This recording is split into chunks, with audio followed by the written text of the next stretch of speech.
logically contained within the concept God. It's an analytic proposition.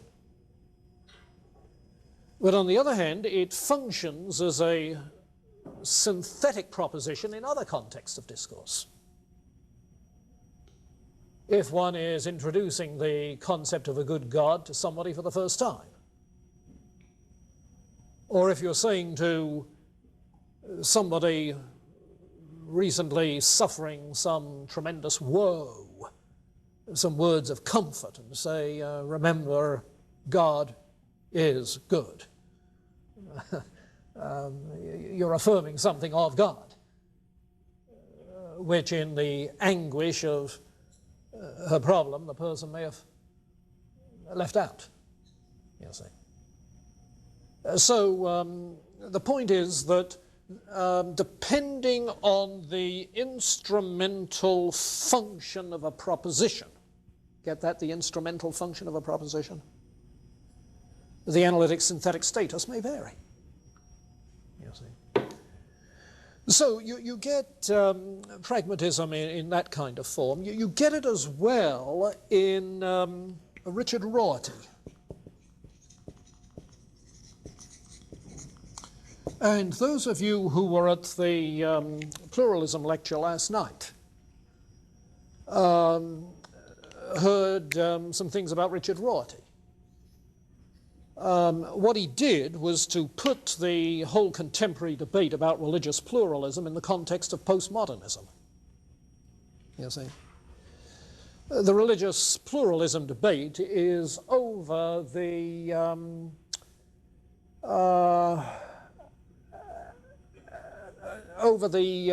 tendency to regard different religious positions as equally acceptable, as relative, so that no truth judgments can be made between one and the other. Now, in trying to then help the audience understand how come a position like that could arise, he said it has arisen within the ethos of postmodernism, you see, which rejects the Enlightenment kinds of epistemology with its attempts to prove a position true, opts instead for such degrees of subjectivity ever since the Copernican revolution that nothing can be proven, and so the relativizing that results. Well, in introducing postmodernism and its influences, he talked about Richard Rorty, one of the two that he stressed. Foucault was the other, the European. But Rorty used to teach at Princeton, now at Virginia, used to be in philosophy, has moved to humanities, because he's given up on the philosophical enterprise, you see. The crucial thing was his book, Philosophy and the Mirror of Nature.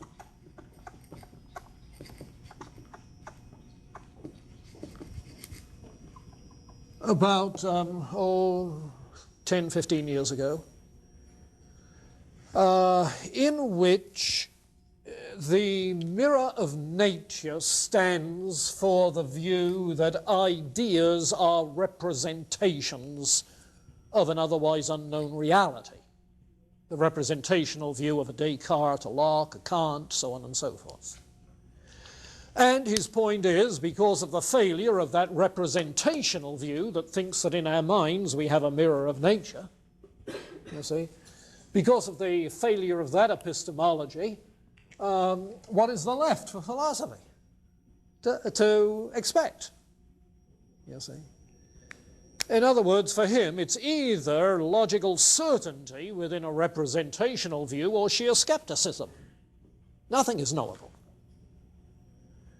And if nothing is knowable for sure, if the truth cannot be demonstrated, then we simply have a whole variety of alternative positions. And the most we can hope for is an interesting conversation. Yes, Richard, which is Some people think why he moved to Virginia, to humanities. Well, the pragmatism in it is in part his working with, in the book, with Dewey's ideas, along with others, and the acceptance of simply a pragmatic theory of meaning and truth, because that was the way to say all that's left for philosophy if the representational theory is missing. Now, you see, you can tell, obviously, that other people don't agree with him, because not everybody has left philosophy. And obviously what's happened is that there is a third alternative, namely other epistemological directions that aren't representational, as in that 19th, 18th century sense, which should be no surprise. Those never were the only two alternatives, skepticism or complete certainty. So pragmatism involved there.